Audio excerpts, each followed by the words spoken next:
नमस्कार, आप India news Rajasthan देख रहे हैं। आपके साथ मैं हूं Dinesh Sharma. Prime time debate का समय हो चुका है। आज हम बात करेंगे मंत्री दरबार की। जी हां, आज मंत्री दरबार की बात करेंगे। भजनलाल सरकार में पहली बार बीजेपी प्रदेश मुख्यालय पर कार्यकर्ता सुनवाई का आज से आगाज हुआ। पहले दिन डिप्टी सीएम प्रेमचंद बैरवा और ऊर्जा मंत्री हीरालाल नागर ने बीजेपी मुख्यालय में कार्यकर्ताओं की समस्याएं सुनी और अफसरों को निस्तारण के निर्देश दिए। कहा कि समस्याएं निस्तारित करें। हालांकि पहला दिन होने के बाद अपनी समस्याएं लेकर आने वाले पार्टी कार्यकर्ताओं की संख्या कम रही। आज की सुनवाई के बाद प्रेमचंद बैरवा और ऊर्जा मंत्री हीरालाल नागर ने मीडिया से बातचीत में कार्यकर्ताओं की सुनवाई की रूपरेखा बताई। बैरवा ने कहा कि आज से पार्टी कार्यालय में दो मंत्री कार्यकर्ताओं की सुनवाई कर रहे हैं। अफसरों को कॉल कर समस्याओं का निस्तारण करने के निर्देश दिए। वहीं जरूरत पड़ने पर विभागों को भी चिट्ठी लिखी जाएगी। उन्होंने कहा कि इस सुनवाई में ज्यादा से ज्यादा कार्यकर्ता अपने इलाके से जुड़े लोगों की समस्याएं लेकर के आएंगे, समस्याओं का समाधान होगा। उन्होंने कहा कि पार्टी दफ्तर में आने वाले कार्यकर्ताओं के आवेदनों को पार्टी के पदाधिकारी वेरीफाई करेंगे ताकि पार्टी के वास्तविक कार्यकर्ताओं को इस सुनवाई के दौरान तरजीह मिल सके। दरअसल राज्य सरकार और बीजेपी का कहना है कि हमारा काम में विश्वास है और विकास पर पूरा फोकस है और संवाद के जरिए समस्याओं का समाधान हो सकेगा। इधर विपक्षी कांग्रेस ने मंत्री दरबार को लेकर सवाल उठाए। पीसीसी के जो चीफ है डोटासरा, उनका कहना है कि अफसर मंत्रियों की नहीं सुनते तो मंत्री क्या सुनवाई करेंगे। इधर बीजेपी का कहना है कि कांग्रेस के लोग जनता के विरोधी लोग हैं। आज की हमारी प्राइम टाइम डिबेट इसी मुद्दे पर केंद्रित है और चर्चा में हमारे साथ कुछ खास मेहमान भी जुड़ेंगे। आपको ये बयान सुनवाते हैं कि डिप्टी सीएम प्रेमचंद बैरवा ने सुनवाई के दौरान क्या कुछ कहा।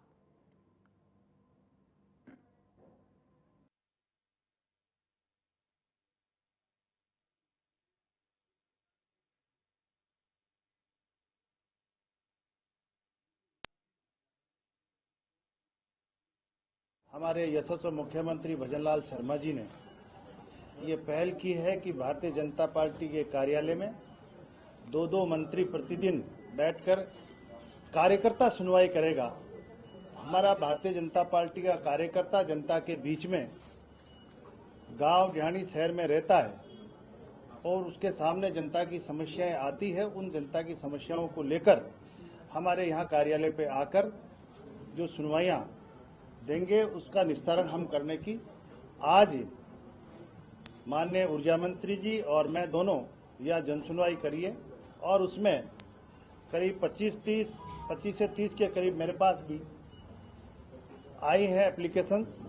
जहां हमारे को फोन पे बात करके निपटारा करना है वहां हमने फोन करके किया।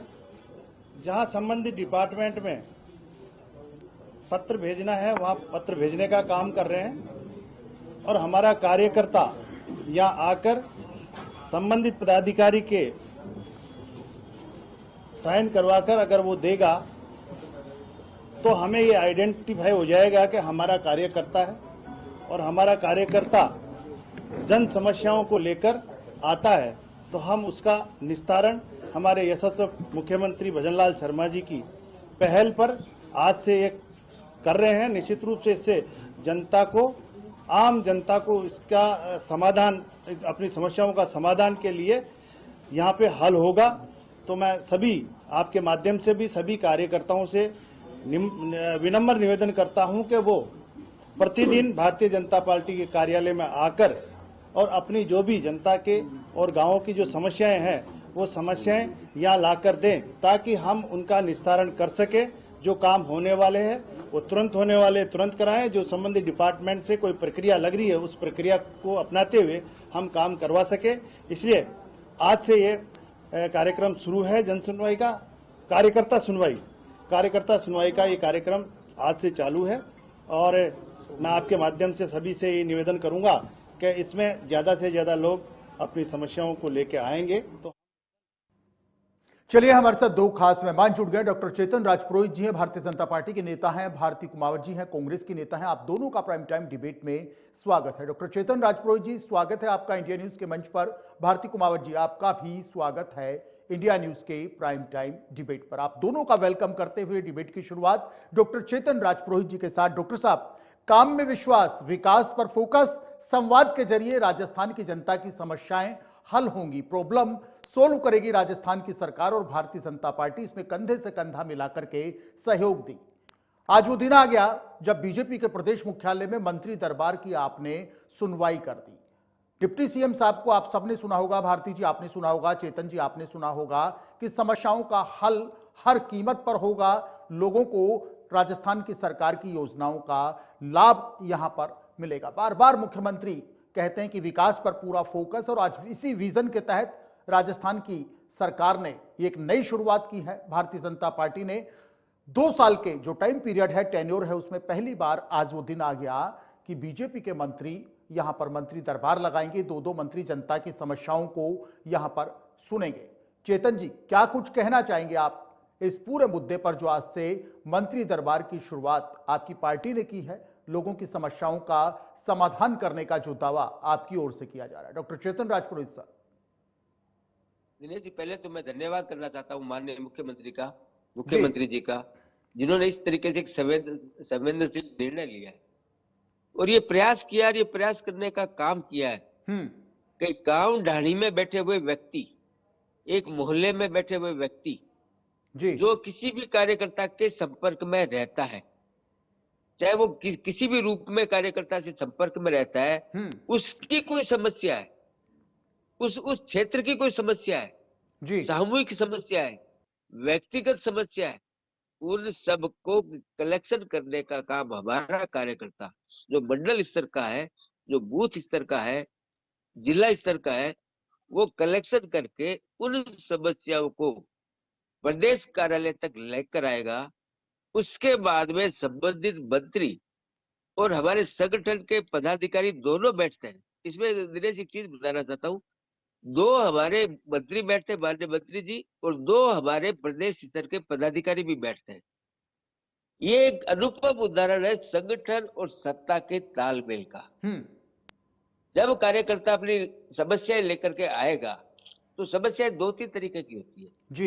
एक समस्या होती है कि छोटा काम होता है, एक्सीएन को फोन करने से, एसडीएम को फोन करने से, तहसीलदार को फोन करने से, कलेक्टर को फोन करने से अगर तुरंत रिलीफ मिलता तो वहीं से ही फोन होगा जी, मंत्री जी के द्वारा होगा, जैसा आज हुआ है। आज 35 प्रकरण जो आए थे उसमें जिन जिनको फोन के माध्यम से सोल्व करना था वो तुरंत सोल्व हो गई जी। जिनमें कुछ प्रक्रिया है, जिनमें कोई कानूनी प्रक्रिया है, कोई फाइल चलेगी, कोई अप्रूवल लेनी पड़ेगी, उसके लिए भी वहीं पर चिट्ठी बनके और वहीं पे नोटिंग होकर के और कागज संबंधित विभाग में जाएगा और तुरंत रिलीफ मिलने का काम होगा। आप एक बात समझिए कि हर व्यक्ति सचिवालय में नहीं जा सकता, बिल्कुल हर व्यक्ति मंत्री के पास पहुंच नहीं होती है। माननीय भजनलाल जी ने प्रयास किया है कि गांव ढाणी के व्यक्ति की पहुंच मुख्यमंत्री जी तक और माननीय मंत्री जी तक रहे, ऐसा एक काम करने का, एक सेतु बनने का काम किया है। और आप ये मानिए केवल मंत्रियों जी की समस्या नहीं है, इसमें अगर माननीय मुख्यमंत्री जी के लेवल की कोई समस्या है, वहां से समाधान होना है, वो भी सम्मिलित की जा रही है। ये प्रयास हमने 2003 में भी किया था जी और 2013 में भी किया था। उस समय भी हमारे मंत्री हमारे कार्यालय में बैठते थे और ये कार्यकर्ता सुनवाई करते थे। इसमें एक बात कहना चाहता हूँ, इसमें कहीं ऐसा नहीं है कि मैं एक भारतीय जनता पार्टी का कार्यकर्ता, मैं मेरे परिवार की समस्या लेके जाऊंगा, मेरे घर की समस्या लेके जाऊंगा, व्यक्तिगत समस्या लेके जाऊंगा, उसमें कम से कम ये नहीं होगा।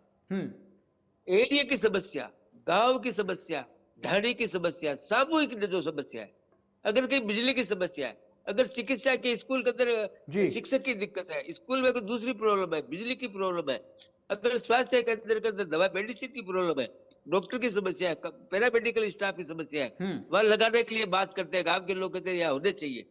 इन सब बातों का सामूहिक कलेक्शन करके प्रदेश कार्यालय के अंदर हमारे संगठन पदाधिकारियों की मौजूदगी में जी और ये सारा काम होगा। इससे कार्यकर्ता के अंदर उत्साह आएगा। कार्यकर्ता जब अपने क्षेत्र में जाके कहेगा कि आपने जो 8 काम मेरे को दिए थे, इसमें से 4 कामों का आपका निवारण हो गया, काम हो गया है, वो कार्यकर्ता बताएगा जाके ये आपके काम के ऑर्डर, ये आपका काम हो गया है, कलेक्टर साहब को कह दिया गया, वहां से आदेश हो गए। ये जो 4 पेंडिंग काम है, ये भी इतने समय में जल्दी से जल्दी अपने ये काम हो जाएंगे। हम्म। और जब वह काम हो जाएंगे तब कार्यकर्ता जब क्षेत्र में जाएगा तब मुट्ठी बंद करके जाएगा, और जनता के समर्थन से और जनता के आशीर्वाद से। वो आशीर्वाद कब मिलता है? आशीर्वाद तब मिलता है जब जनता को राहत मिले। जनता को राहत दिलाने के लिए माध्यम बने, कार्यकर्ता माध्यम बने, और जी। कार्यकर्ता माध्यम बनने के लिए ये जो कार्यक्रम शुरू किया है भारतीय जनता पार्टी के प्रदेश कार्यालय पर, जैसा कि अभी आप बता रहे थे, आज ऊर्जा मंत्री जी ने जन सुनवाई की, उस शिक्षा मंत्री, यातायात मंत्री ने जन सुनवाई की, और उन्होंने बताया कि कुछ समस्या को हमने फोन पर ही निपटारा कर दिया। ठीक है डॉक्टर फोन साहब। पे भी डॉक्टर साहब ठीक है, बिल्कुल भारती जी, आपने सुना जिस तरीके से डॉक्टर चेतन राज पुरोहित जी कह रहे थे, समस्याओं का समाधान राजस्थान में लगातार हो रहा है, और आज तो इसमें एक नई पहल भी हमने कर दी। आज से जो मंत्री दरबार की शुरुआत की है, राजस्थान की जनताओं का जो समस्या है उनका समाधान होगा। मंत्री नियमित रूप से यहाँ पर सुनवाई करेंगे। डिप्टी सीएम साहब ने आज सुनवाई की, ऊर्जा मंत्री साहब ने आज शुरुआत की यहाँ पर इस जन सुनवाई की। लोगों को राहत मिलेगी तेजी से, क्योंकि विकास पर फोकस हमारा पूरी तरीके से है भारतीय जनता पार्टी का, राजस्थान की सरकार का, मुख्यमंत्री भजन लाल जी का। इसलिए काम में यकीन करते हैं। जन आशीर्वाद हमारे साथ पूरी तरीके से, और उसमें 2 कदम हमने आगे बढ़ा दिए कि ये मंत्री दरबार की शुरुआत हमने कर दी ताकि राजस्थान के लोगों को पूरा फायदा मिले। गांव गांव ढाणी ढाणी बैठे लोगों को यहां पर फायदा मिले, समस्याओं का समाधान होगा। जब मंत्री महोदय खुद यहां पर दरबार लगा करके समस्याएं सुनेंगे तो अफसरों को काम करना पड़ेगा। लेकिन भारती जी, आपकी पार्टी, माना कि आप विपक्ष में हैं, लेकिन फिर भी सवाल दर सवाल आप उठाते रहते हैं। अरे भाई, कुछ अच्छा हो रहा है उसकी तारीफ कर दीजिए भारती जी। या हमने शपथ ली हुई है, इन्होंने ये कहते हैं हमने काम करने की, हमने विकास की शपथ ली है कि राजस्थान को विकास के पायदान में नंबर 1 हम पहुंचाएंगे।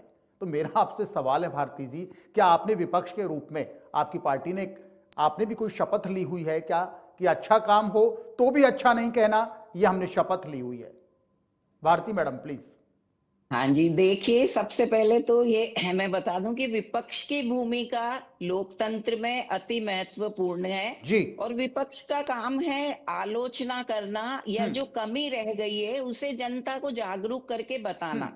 2 साल बाद ही सही आखिरकार भजन लाल जी शर्मा को जनता की या कार्यकर्ताओं की सुनवाई का मुद्दा नजर तो आया। बेचारे अब तक तो जो कार्यकर्ता थे वो पार्टी के हर मंच पर ये शिकायत करते नजर आते थे कि सरकार में उनकी सुनवाई नहीं हो रही है। तो ये हम निश्चित रूप से मान के चलें कि जब कार्यकर्ता की सुनवाई नहीं हो रही है तो जनता तो बेचारी बहुत दूर है। और 2 साल से जिस विकास के एजेंडे की सरकार बात करती है, वो विकास हमें अभी तक सड़कों पर, बिजली में, किसानी में, या इस अस्पतालों में, स्कूल में अभी तक हमें कहीं नजर नहीं आया है। हम तो ये देख रहे हैं 2 साल से कि कार्यकर्ताओं की विधायक नहीं सुनते हैं भारतीय जनता पार्टी में, विधायकों की मंत्री नहीं सुनते हैं, और मंत्रियों की मुख्यमंत्री नहीं सुनते हैं, और मुख्यमंत्रियों की प्रशासन नहीं सुनता है। तो कैसे विकास संभव है? और कैसे जो ये जन सुनवाई या कार्यकर्ता सुनवाई जो इन्होंने आज से शुरू करी है, ये निश्चित रूप से हम इसका स्वागत करेंगे। लेकिन आज तक भारतीय जनता पार्टी सरकार की जो हमने नोटिस की है कमी सबसे बड़ी, वो है इनकी एक कठोर मॉनिटरिंग, सख्त मॉनिटरिंग का अभाव है। क्योंकि अभी तक भी हम देख रहे हैं सड़कों के हाल, जनता जूझ रही है, और अति गंभीर स्थिति में अभी भी हम सड़क दुर्घटनाओं से रूबरू हो रहे हैं। अखबार का एक पन्ना एक दिन ऐसा नहीं जाता है जहां भीषण दुर्घटनाएं या आगजनी बसों में जो हो रही है वो रोकी गई हो। हाईवे पे जो शराब की दुकानें बनी हुई है, जहां डिवाइडर नहीं है, उसकी वजह से हजारों मौतें हो रही है, अब तक हम सुन चुके हैं। तो ये जन सुनवाई, कार्यकर्ता सुनवाई एक अच्छा कदम माना जाएगा, लेकिन ये धरातल पर उतरकर ही होना चाहिए। ऐसा ना हो कि महज एक कोरी कार्यवाही बनकर रह जाए। आपने फोन खड़का दिया, लेकिन प्रशासन या संबंधित विभाग का कर्मचारी और या अधिकारी उस पर कार्यवाही कर रहा है, और कार्यकर्ता उससे संतुष्ट है, जनता उससे संतुष्ट है। ये निश्चित रूप से इनको देखना पड़ेगा कि हम जो कार्रवाई करने जा रहे हैं उसका सीधा सीधा जनता को फायदा मिल रहा है या नहीं मिल रहा है, और जनता के आशीर्वाद की जो ये बात कर रहे हैं, वो तो अभी हाल ही में हमने अंता में देखा है कि जनता किस तरह से इनको आशीर्वाद दे रही है।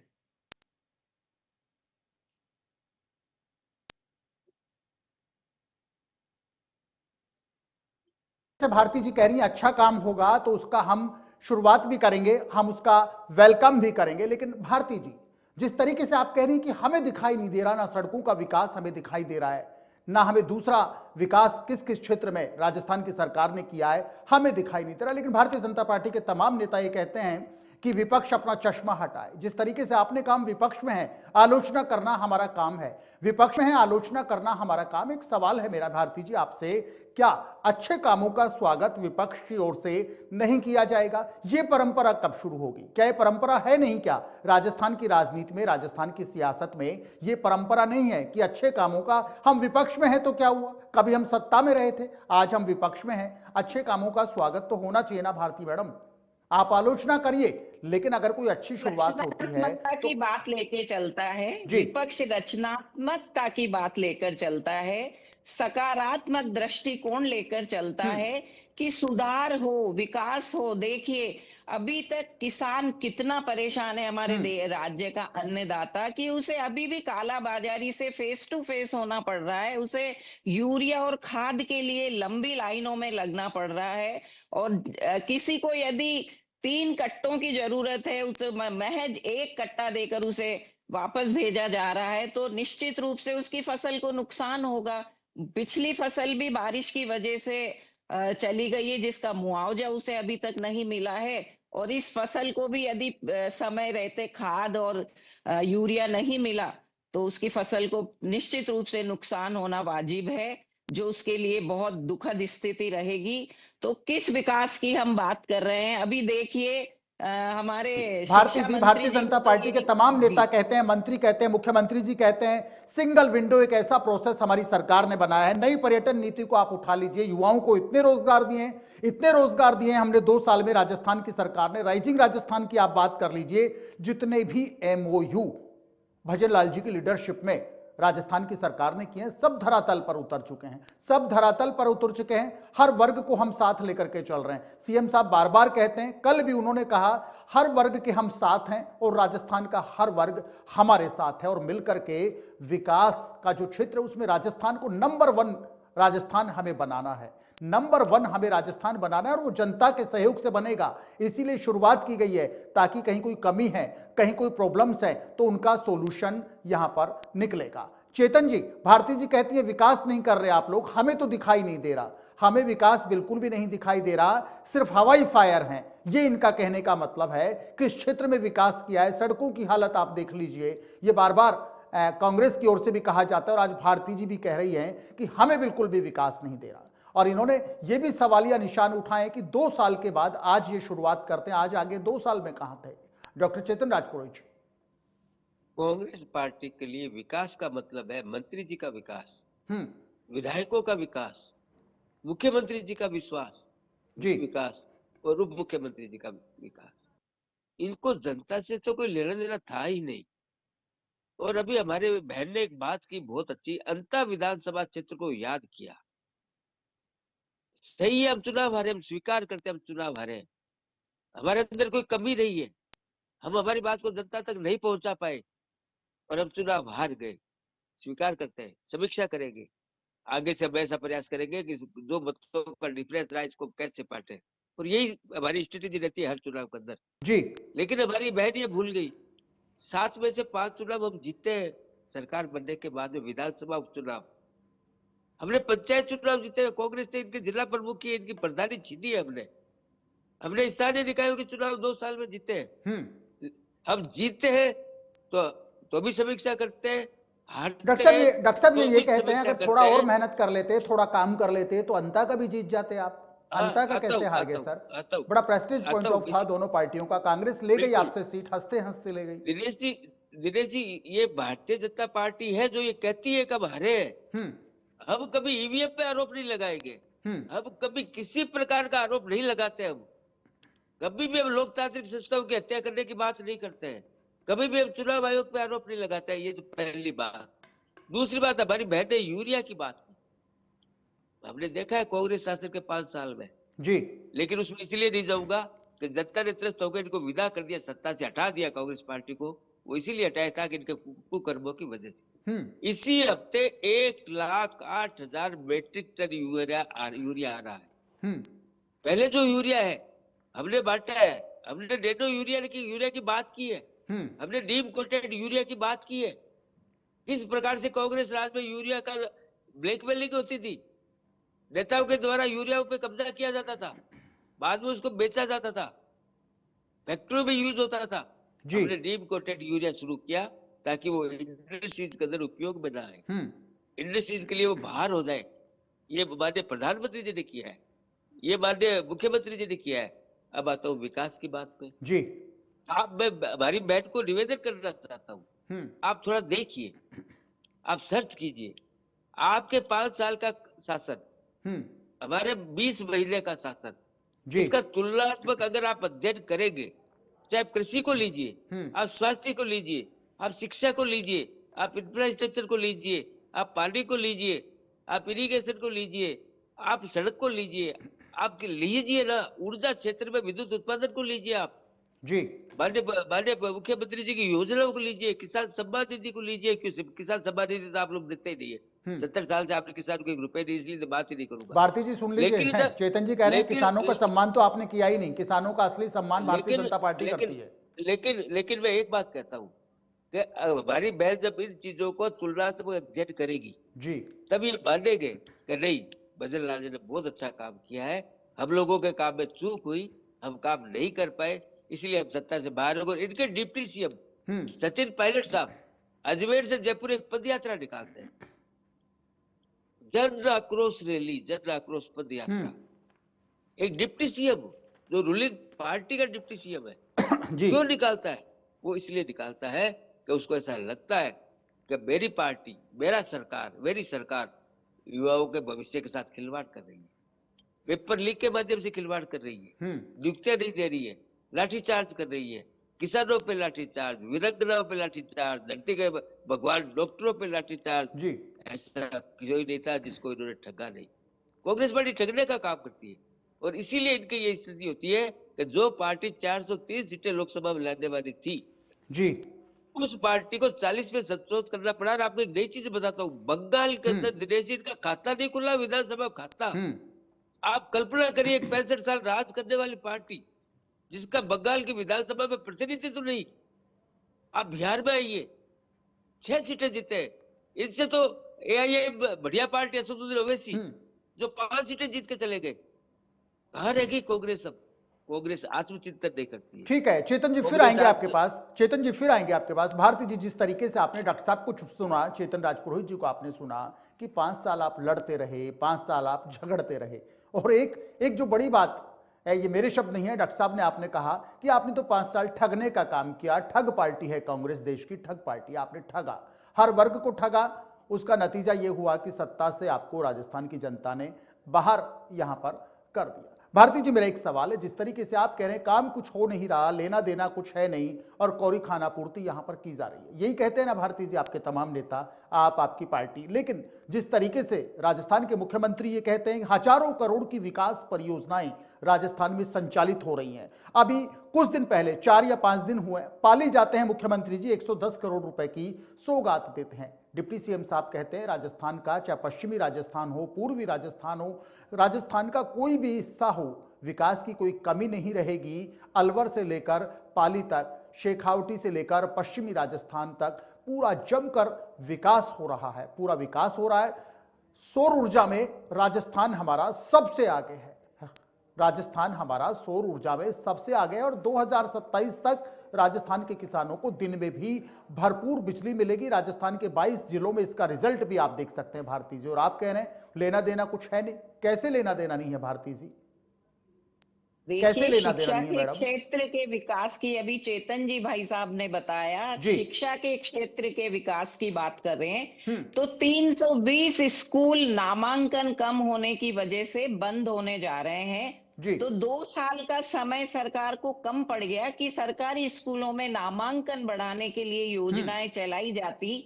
320 सरकारी स्कूल बंद होना ये अति शर्मनाक स्थिति है जो बीजेपी सरकार में पैदा हुई है। चेतन जी, क्यों सुधार नहीं कीजिए इस मामले में सर, कार्यवाही शिक्षा करी मंत्री से बात करके। और डॉक्टर क्यों साहब, नहीं स्कूल में अगर नामांकन ऐसी दिया? कोई चीज, अगर ऐसी कांग्रेस कोई चीज, पार्टी भारती की मैडम, सरकार भारती के मैडम, एक समय एक जो मिनट के लिए स्कूलों इंटरप्ट का करूंगा। नामांकन भारती था मैडम, एक वो मिनट के लिए इंटरप्ट घटकर करूंगा। चेतन कहाँ जी, चला गया है? चेतन जी, ये कौन से विकास की बात कर रहे हैं? और अभी मुझे ये सुनना पड़ा था जी कि कांग्रेस का काम केवल आत्म मंथन नहीं करती है, केवल आलोचना करती है। और चेतन जी भाई साहब ने अभी पूरे टाइम बैठकर कांग्रेस के कार्यकलापों को कोसा है। कांग्रेस की जन कल्याणकारी नीति जो हमारे माननीय पूर्व मुख्यमंत्री अशोक गहलोत जी ने चलाई थी, जी उन योजनाओं को जो निहायत जन कल्याणकारी योजनाएं थी, आरजीएचएस और कई योजनाएं थी जिन्हें धरातल पर जनता के साथ जोड़ा गया था, वो आपने ठंडे बस्ते में डाल दी। एक उसके लाइन और सुनिए बाद आपने, भारती मैडम, चेतन जी की एक लाइन और सुनिए जी आपने। इनके 5 साल, हमारे 2 साल, इन हमारे जो 2 साल हैं भारतीय जनता पार्टी के, 2 साल कांग्रेस के 5 साल पर भारी हैं।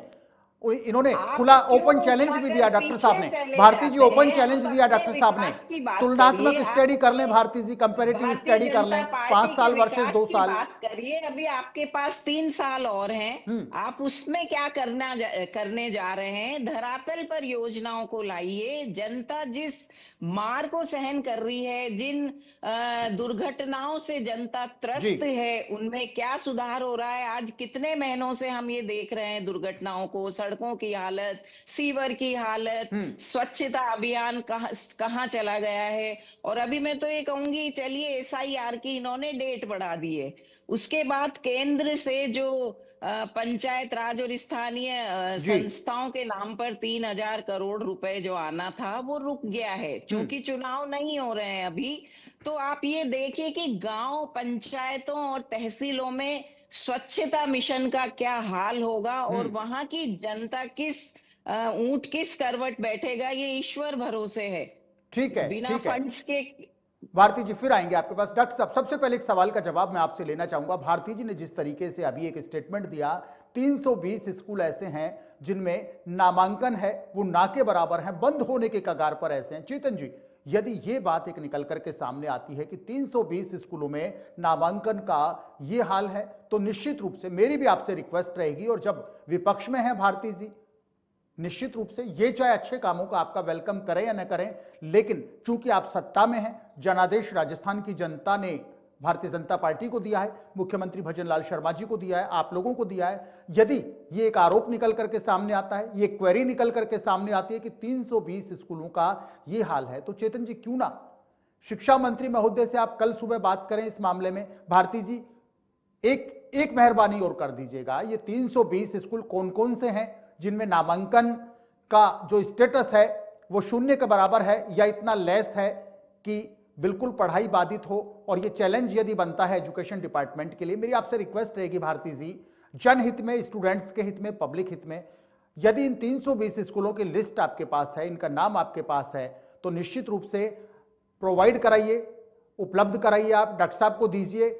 मेरी भी रिक्वेस्ट रहेगी डॉक्टर साहब, इस मामले में आप कल निश्चित रूप से आंकड़े जुटाइए, आप लीजिए, भारती जी अवेलेबल कराएंगे। अगर 320 स्कूलों का आंकड़ा है तो कल की कल में आप बात कीजिएगा, एजुकेशन डायरेक्टर से आप बात कीजिएगा, शिक्षा मंत्री आपके हैं सर चेतन जी, उनसे आप बात कीजिएगा, और नामांकन बढ़ाने के लिए ठोस कदम उठाने पर काम हमको करना चाहिए, क्योंकि बच्चों की पढ़ाई का मुद्दा है सर ये, चेतन जी। या फिर ये कह दीजिए कि ये भारती जी जो एलिगेट कर रही हैं, भारती मैडम जो आंकड़े आपको बता रही हैं कि 320 स्कूलों का ये हाल है, या फिर आप ये कह दीजिए कि भारती जी के ये आरोप झूठे हैं, इनमें कोई दम नहीं है। दोनों में से एक चीज है, या तो भारती जी के आरोप झूठे हैं, यदि भारती जी के आरोप सही हैं तो फिर सर काम करने की जरूरत है। डॉक्टर साहब, चेतन जी क्या कुछ कहना चाहेंगे? बिल्कुल बिल्कुल, मैं हमारी बहन ने शिक्षा विभाग की बात की, अच्छी बात है।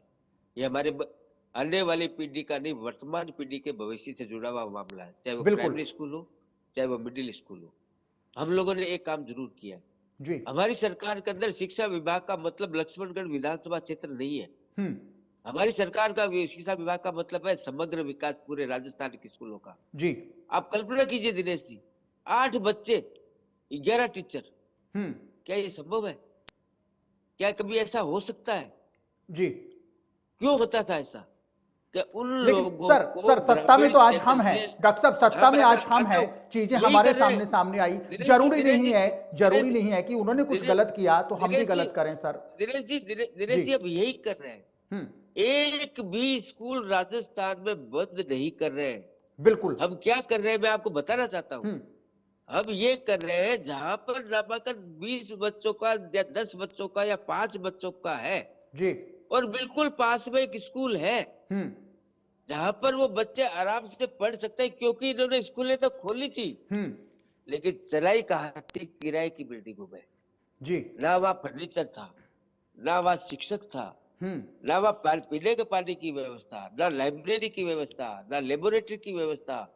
केवल मात्र इन्होंने बोर्ड लगाए थे स्कूलों के जी। कि हमने नई कितनी स्कूलें नई खोल दी, और वो भी इसलिए खोली थी हम्म। कि कांग्रेस पार्टी, आपको पता चरित्र क्या है कांग्रेस पार्टी हम्म। का? कांग्रेस पार्टी का चरित्र है कि जी। रूल फॉर फूल। ये सीधा सिस्टम रखते हैं कि हम हमारे लोगों को एडजस्ट करने के लिए कहीं तक भी जाएंगे। हम्म। और भारतीय जनता पार्टी की सरकार आने के बाद में एक सर्वे किया गया, हम्म। माननीय शिक्षा मंत्री जी ने करवाया कि ऐसी ऐसी स्कूलें जहां पर नामांकन की संख्या 20 से कम है जी। और शिक्षक और शिक्षार्थी का अनुपात क्या है, हम्म। क्या अनुपात शिक्षा विभाग में निर्धारित है, उन स्कूलों को हमने दूसरी स्कूल में मर्ज करने का काम किया। ये सही है और हम आगे भी करेंगे। अब आता हूँ वो दूसरी बात पे, विकास की बात की। 320 स्कूलों का पॉइंट रह गया सर, 320 स्कूलों का हाँ, पॉइंट रह गया। करिए ना शिक्षा मंत्री जी से बात सर, प्लीज मेरी आपसे रिक्वेस्ट रहेगी। मैं बता रहा हूँ ना, जी। मेरे पास डेटा, कल आप इसी पे डिबेट रखना। जी। मैं शिक्षा विभाग की एक एक स्कूल के बारे में आपको बताऊंगा। हम्म। हाँ, कई जगह हमारे से चूक भी हुई थी। हम्म। जोधपुर के अंदर हमारे अंदर चूक हुई थी, हमने कार्रवाई की, जिस व्यक्ति ने सर्वे किया था उसको हमने निलंबन करने का काम किया जी। और तुरंत उसको तुरंत रीस्टेट किया, उसको हम्म। तुरंत उसमें संशोधन किया। क्योंकि कई बार जब बड़े लेवल पे सर्वे होता है तो कुछ 2-4 स्कूलों के अंदर निकल जाता है गलती से, उसको हमने ठीक किया। कांग्रेस पार्टी हमें बताए। चेतन जी, भारती जी सुनिएगा, जिस तरीके से चेतन जी ने अभी एडमिट किया, जिस तरीके से चेतन जी ने स्वीकार किया कि एक जगह हमसे चूक भी हुई थी, तो मैं इसको भलमन साहत भी मानता हूं और इस तरीके का जो एक्सेप्टेशन है ये निश्चित रूप से होना भी चाहिए, चाहे आप किसी डिबेट शो में हो, चाहे आप किसी प्रेस कॉन्फ्रेंस में हो। यदि कहीं गलती हो गई, कहीं कोई चूक हो गई, यदि उसको एक्सेप्ट किया जाता है तो उसमें सुधार होना जरूरी भी बनता है। लेकिन एक बड़ी बात यह भी है कि जिस तरीके से चेतन जी ने कहा, हमने एक्शन भी लिया, जिनके ऊपर ये जिम्मेदारी थी, जिनकी लापरवाही हुई उनसे उनके ऊपर हमने एक्शन भी लिया, लेकिन चूक हुई। जिस तरीके से एक मोरल ड्यूटी के रूप में चेतन जी ने, डॉक्टर चेतन राजपुरोहित जी ने कहा कि हमसे चूक हुई, मैं कि बड़प्पन मानता हूं इस तरीके के एडमिशन को, इस तरीके की चीज़ों को एडमिट करना, कि इससे कोई छोटा नहीं हो जाता बल्कि व्यक्ति बड़ा बनता है और उसमें सुधार की गुंजाइश है तो सुधार भी आप करते रहिएगा। डॉक्टर साहब प्लीज कंटिन्यू। हाँ, अब आता हूँ, हमारी बहन ने और भी बात की थी, SIR की बात की थी। आप बताइए दिनेश जी, मेरे घर के अंदर से 5 नाम कटे हैं जी। कैसे कटे बताता हूँ आपको। मेरी बच्ची शादी होगी, ससुराल चलेगी, नाम एक ही रहेगा जी। यहाँ से हमने नाम कटवा दिया, ससुराल में एड हो गया। इस प्रकार से क्या एक नाम ही तो होना चाहिए ना। अगर किसी व्यक्ति के 2 जगह नाम है, गांव में भी है और शहर में भी है, क्या नाम कटना चाहिए या नहीं कटना चाहिए? कटना चाहिए, नाम एक ही रहेगा पूरे हिंदुस्तान में। SIR में क्या हो रहा है कि गलत नाम है, 2 जगह नाम है, 3 जगह नाम है, या वो व्यक्ति निवासी नहीं है उसी जगह का, जी। व्यक्ति बाहर से आया हुआ है, वहां नहीं रहता है, लेकिन केवल नाम लिखा हुआ है। ये सारे काम बिल्कुल हटना चाहिए चेतन जी, बिल्कुल हटना चाहिए।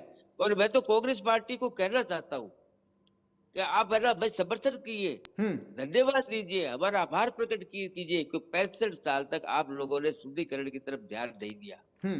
और मतदाता सूची का शुद्धिकरण होना चाहिए, हर 20 साल के अंदर होता है, ये होना चाहिए।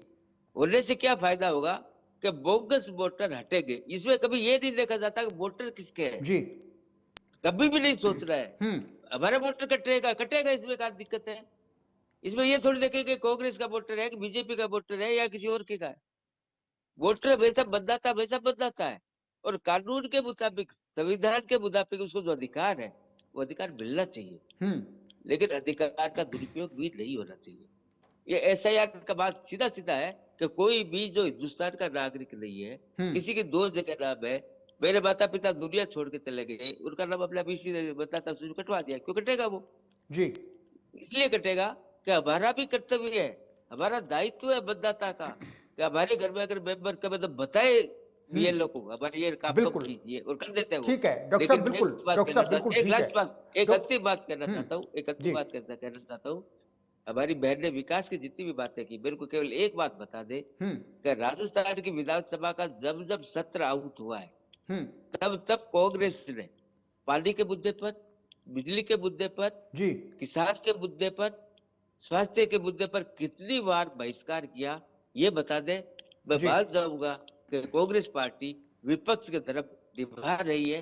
कांग्रेस पार्टी ने जब जब बहिष्कार किया, दिल्ली की पर्ची से किया। एक बात तो बिहार में SIR हो रहा है और राजस्थान की विधानसभा में कांग्रेस पार्टी बहिष्कार करती है, वॉकआउट करती है। कहाँ का ये सदन धर्म? सदन नहीं चलने देना ना सर, सदन नहीं चलने देना। सरकार आपकी है, भारतीय जनता पार्टी की सरकार है। भारती जी, ये तो रोंग प्रैक्टिस है ना, जिस तरीके से चेतन जी ने कहा कि मामला जिस बिहार तरह का, से ये राजस्थान देखिए, विधानसभा में आप हो हुल्लड़ करते हैं, सदन नहीं चलने देते, ये आपकी प्रैक्टिस है, ये आपकी कांग्रेस पार्टी की प्रैक्टिस है। ये प्रैक्टिस है क्या कांग्रेस की? प्रैक्टिस अगर ऐसी है तो गलत है। चेतन जी भाई साहब ने जो उदाहरण दिया वो जी एक हो सकता है। आप अभी डिबेट में हैं, और लेकिन जो पारदर्शिता बरतनी चाहिए, जनता का जो विश्वास है वो कहीं ना कहीं टूटा है, और BLOs ने सफर किया है इस चीज को, और कई उदाहरण हमारे सामने आए हैं। और जहां तक शिक्षा की बात है, हमारे शिक्षा मंत्री जी की संवेदनशीलता तो देखिए कि उन्हें ये भी अनुमान नहीं है कि हमारे सरकारी स्कूलों में या अभी निजी स्कूलों में अर्धवार्षिक परीक्षाओं जी का सीजन है। वो तो 6 दिसंबर को शौर्य दिवस मनाने जा रहे थे, उस पे बड़े बड़े कार्यक्रम रखने जा रहे थे, और शिक्षा विभाग को हैंड टू हैंड इस आदेश को वापस लेना पड़ा। दूसरा ये है कि महात्मा गांधी अंग्रेजी माध्यम के जो स्कूल थे, भारतीय जनता पार्टी की सरकार उनको बिल्कुल बंद करने पर उतारू थी, और निश्चित रूप से कांग्रेस लेकिन बंद ने एक भी नहीं किया, बंद धरने एक भी नहीं किया। प्रदर्शन भारती जी किए, प्लीज बी अपडेट। क्योंकि एक भी कांग्रेस महात्मा गांधी सड़कों स्कूल पे राजस्थान की उतर कर सरकार ने आई बंद थी। नहीं पूरे किया। राजस्थान में कांग्रेस सरकार के कार्यकर्ताओं ने और पदाधिकारियों ने आंदोलन किए थे, धरने प्रदर्शन किए थे, और ये हमने दबाकर कहा था कि इन स्कूल्स को किसी भी हालत में बंद नहीं होने देंगे, क्योंकि सरकारी स्कूल के बच्चों को भी हक है कि वो भी अंग्रेजी माध्यम के स्कूल्स में पढ़ाई करें और जी अपने भविष्य को उज्जवल बनाएं। लेकिन बंद एक भी स्कूल नहीं किया राजस्थान की सरकार ने, शिक्षा मंत्री ने, प्रदेश के मुख्यमंत्री ने एक भी महात्मा गांधी स्कूल बंद नहीं किया। लेकिन चेतन जी का सेंटेंस आपने सुना होगा, आपसे कुछ देर पहले चेतन जी ने कहा कि थोक के भाव आपने स्कूल खोल दिए, ना उनमें इंफ्रास्ट्रक्चर, ना उनमें टीचर फैकल्टी का टोटा, ना उनमें लेबोरेटरीज। तो ऐसी स्कूल खोलने का फायदा भी क्या था? किराए की बिल्डिंग्स में आपने स्कूल खोल दी, वहां पे टीचर्स का टोटा है, स्टाफ है नहीं, बैठने के लिए दरी पट्टी है नहीं, स्टूल मेज वहां पर है नहीं।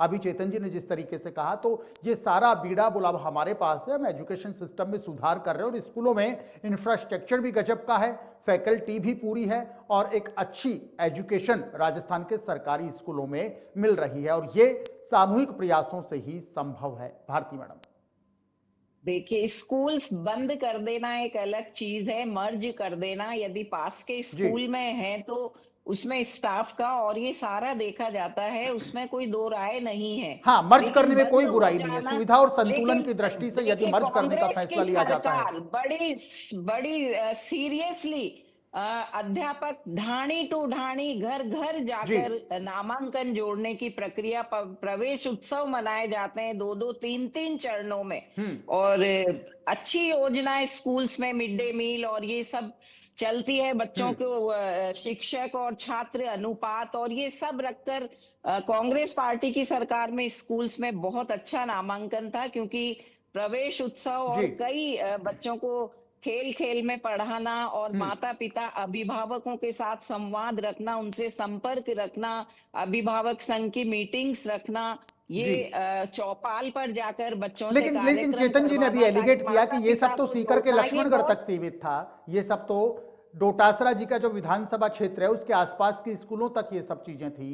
राजस्थान का जो दूसरा ये हिस्सा है, केवल राजस्थान एक का जो संभाग की राजस्थान बात का नहीं है, जो ये पश्चिमी पूरे राजस्थान है, वहां ये राजस्थान की तस्वीर बात नहीं है। थी कांग्रेस के शासन में, कांग्रेस के ये टाइम तो में। एक जगह का हाल है, बाकी और जगह भी इस परिस्थितियां बहुत बदली हुई नहीं है। सब जगह एक सा हाल है, तभी तो स्कूल्स को मर्ज किया जा रहा है या उन्हें बंद किया जा रहा है, जो कि गांव के हित में नहीं है, छात्र हित में भी नहीं है। जी, इनको नामांकन बढ़ाने के लिए प्रयास करने चाहिए, अपने अधिकारियों को, बिल्कुल करने शिक्षा चाहिए, विभाग बिल्कुल को करने चाहिए। बिल्कुल जागरूक करना चाहिए। नहीं तो सरकारी स्कूलों की स्थिति क्या हो जाएगी, वहां का जो इंफ्रास्ट्रक्चर है, जिन सुविधाओं की ये बात कर रहे हैं, यदि स्कूल्स में बच्चे नहीं हैं तो ये सब निरर्थक है और इस पैसे का यूटिलाइजेशन प्रॉपर नहीं है। बिल्कुल, आपने बिल्कुल सही कहा। चेतन जी, आपकी संवेदनशीलता से मैं पूरी तरीके से वाकिफ हूं, भारती जी भी इससे परिचित होंगी। राजस्थान के तमाम लोग जो भी आपसे परिचित हैं, वो आपकी संवेदनशीलता, आपकी ईमानदारी से परिचित हैं। ठीक यही नेचर भारती मैडम की भी है। बड़े सम्मानित गेस्ट हैं आप, और मैं व्यक्तिगत रूप से आप दोनों का बेहद सम्मान करता हूं। डॉक्टर साहब, मेरी आपसे एक रिक्वेस्ट है, जिस तरीके से निश्चित रूप से भारती मैडम विपक्ष में हैं, आरोप लगाना इनका काम है, लेकिन आरोपों में से ही यदि कोई ऐसी चीज निकल करके सामने आती है जो थोड़े से सामूहिक प्रयासों से जिसका एक अगर प्रॉब्लम सोल्व हो सके, चेतन जी, मुझे पक्का यकीन है जिस तरीके से जो आप स्थान रखते हैं भारतीय जनता पार्टी में, जिस तरीके से आपकी सलाह मानी जाती है, मेरी आपसे रिक्वेस्ट है सर, आप इस मामले में जिस तरीके से भारती जी ने कहा, जो 340 स्कूलों का मुद्दा है, उस पर आपका अभी तक कोई क्लियर जवाब नहीं आया है सर। मेरी आपसे पर्सनल रिक्वेस्ट रहेगी चेतन जी, आप शिक्षा मंत्री महोदय से मिलिएगा। यदि भारती जी नाम हो, मेरी आपसे रिक्वेस्ट रहेगी, आप व्हाट्सएप कीजिएगा, चेतन जी को रिक्वेस्ट कीजिएगा, मुझे रिक्वेस्ट कीजिएगा, अवेलेबल कराइएगा जिन 340 स्कूलों के लिए आपने स्टेटमेंट दिया।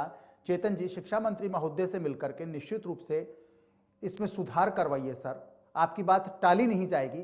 मुझे पता है जो कैडर आप रखते हैं पार्टी में, जिस तरीके से आपकी सलाह मानी जाती है, निश्चित रूप से एक सकारात्मक हल निकलेगा। चेतन जी दिनेश जी, प्लीज। हम तो अभिनंदन करेंगे जी, भारतीय जनता पार्टी की सरकार माननीय भजनलाल जी के नेतृत्व में। हम स्वागत करेंगे, हम अभिनंदन करेंगे।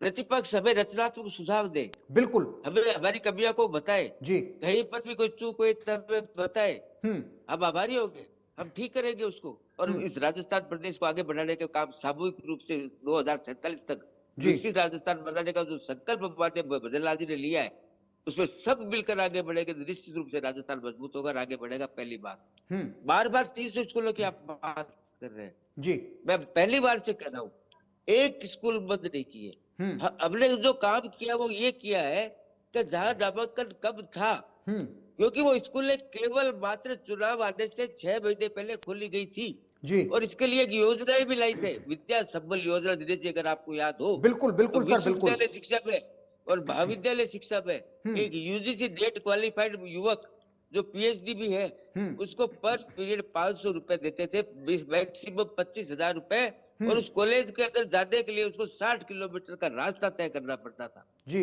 आप कल्पना करिए उस युवा के साथ किस प्रकार से खिलवाड़ किया था। स्कूलें खोली, कॉलेजेस खोली थी इन्होंने, हमारे कृषि महाविद्यालय इन्होंने खोले थे, बंडावा के अंदर इन्होंने कृषि महाविद्यालय खोला, झुंझुनू के अंदर। वहां पे आज तक वो महाविद्यालय, जो कृषि महाविद्यालय, एक प्राइवेट स्कूल की बिल्डिंग किराए लेकर के चल रहा है जी। हमारी सरकार आने के बाद जो बिल्डिंग का काम शुरू है, 6 करोड़ का बजट सैंक्शन किया है। करना चाहिए शिक्षा का काम, बिल्कुल। इनके विकास का मैं उदाहरण आपको बताता हूँ। जल जीवन मिशन में इनके मंत्री जी जेल में क्यों है?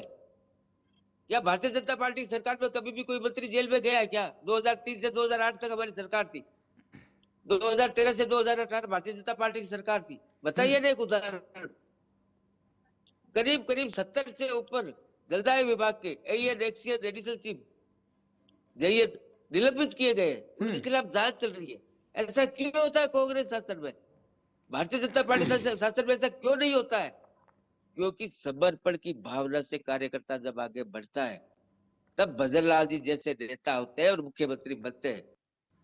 ऐसे ही मुख्यमंत्री नहीं बना जाता है सोने का चम्मच मुंह में लेके पैदा होकर के।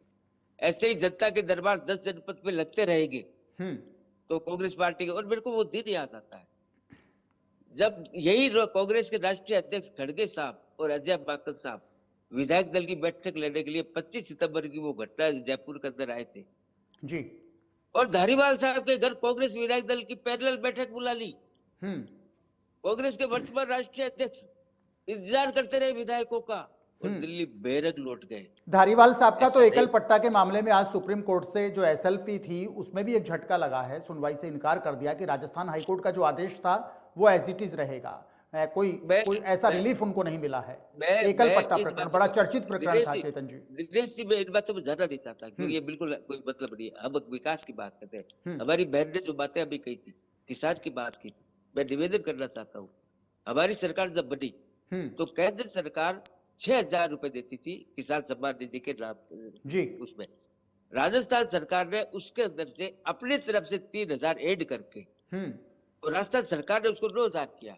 और माननीय मुख्यमंत्री जी ने अभी जब किस्त जारी हुई तो माननीय मुख्यमंत्री जी ने कहा कि हम इस 9,000 को 12,000 करने का प्रयास करें और 12,000 करेंगे। इसको करिए ना, किसान को सब्सिडी दीजिए, किसान को बीज पे दीजिए, किसान फार्म इम्प्लीमेंट्स पे दीजिए, फार्म पोर्ट पे दीजिए, हम लोग दे रहे हैं। फार्म फेंसिंग के लिए दीजिए, आप नर्सरी के लिए दीजिए, कनेक्शन के लिए दीजिए। सौर ऊर्जा प्लांट हम लोगों ने लगाए ना, सोलर प्लांट करीब करीब 1 लाख से ऊपर सोलर प्लांट सरकार ने लगाए, क्योंकि ये सोच है, ये विजन है। 35 लाख करोड़ का एमओयू होना, क्या 5 साल कांग्रेस नहीं कर सकती थी इस काम को? बिल्कुल, ये सोच, ये ERCP विजन, को कांग्रेस नहीं चेतन कर जी, सकती ये थी। सोच, ये विजन बरकरार रहना चाहिए। राजस्थान का चहुमुखी विकास होना चाहिए, प्रयास होने चाहिए। निश्चित रूप से राजस्थान की जनता ने भारतीय जनता पार्टी को मौका दिया है। मुख्यमंत्री भजन लाल जी को, तमाम मंत्रियों को, तमाम विधायकों को वहां से चुनकर के भेजा है, तो विकास होना ही चाहिए। और जिस तरीके से दावे किए जा रहे हैं, ये दावे तेजी से सच भी साबित होने चाहिए और एक अच्छा रिजल्ट निकल करके सामने यहां पर आना चाहिए। भारती कुमावत जी, एक फाइनल कमेंट, जो भी बातें अभी चेतन जी ने जिस तरीके से कहा, विकास हमारा संकल्प है और हम भरपूर विकास कर रहे हैं राजस्थान में मुख्यमंत्री भजन लाल जी की लीडरशिप में, और ये विकास रुकेगा नहीं, थमेगा नहीं, बिल्कुल अनवरत ये विकास राजस्थान में तेजी से चलता रहेगा। विपक्ष अपनी सोच को थोड़ा मजबूत, विपक्ष अपनी सोच को थोड़ा सुधारे, अच्छे कामों का स्वागत करना सीखे। भारती कुमावत जी, फाइनल कमेंट के रूप में आपसे एक जवाब लेना चाहेंगे। भारती जी। बिल्कुल, कांग्रेस पार्टी यही चाहती है कि किसानों को 2023-24 का मुआवजा तो मिला नहीं है और 24-25 तो बहुत दूर की बात है। बिल्कुल उनको सड़क पर आकर अपने हक की लड़ाई बार बार न लड़नी पड़े। किसान की कमर पहले ही टूट चुकी है। तो भारतीय जनता पार्टी सरकार से बिल्कुल किसानों की हमदर्द बनना चाहिए और उनकी सुनवाई जरूरी है, क्योंकि वो हमारे अन्नदाता हैं। उनको बार बार सड़क पर आकर अपने हक की लड़ाई न लड़नी पड़े।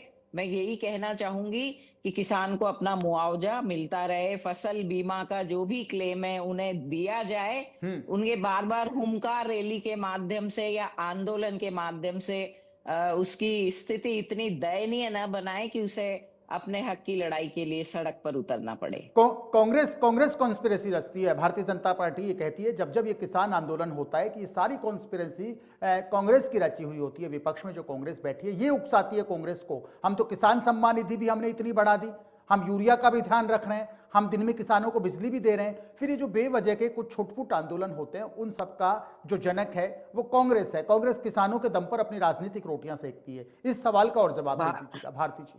भारतीय जनता पार्टी की ये आदत पड़ गई है, अपनी विफलताओं को छुपाने के लिए हमेशा कांग्रेस के कंधे पर बंदूक रखकर चलाई जाती है। हर जगह कांग्रेस केवल जनता में सकारात्मक रुख को लेकर चलती है। उन्हें जागरूक और रचनात्मक विकास की बात कांग्रेस करती है। धरातल पर उतरकर अपने कार्यकर्ताओं के माध्यम से जनता के साथ खड़ी रहती है। किंतु भारतीय जनता पार्टी की तो ये परमानेंट आदत पड़ गई है। शुक्रिया आप दोनों मेहमानों का, शुक्रिया डॉक्टर चेतन राजपुरोहित जी आपका शुक्रिया, भारती कुमावत जी आप दोनों का प्राइम टाइम डिबेट में जुड़ने के लिए शुक्रिया। उम्मीद करते हैं जिस तरीके से भारतीय जनता पार्टी प्रदेश मुख्यालय में आज से मंत्री दरबार की शुरुआत यहां पर की गई है, कार्यकर्ताओं की समस्याओं का हल होगा, राजस्थान की जनता की समस्याओं का हल होगा, समस्याएं कम होंगी और अच्छे नतीजे यहां पर देखने को मिलेंगे। आज प्राइम टाइम डिबेट में फिलहाल के लिए इतना ही। कल किसी ताजा मुद्दे के साथ आपके साथ फिर मुलाकात।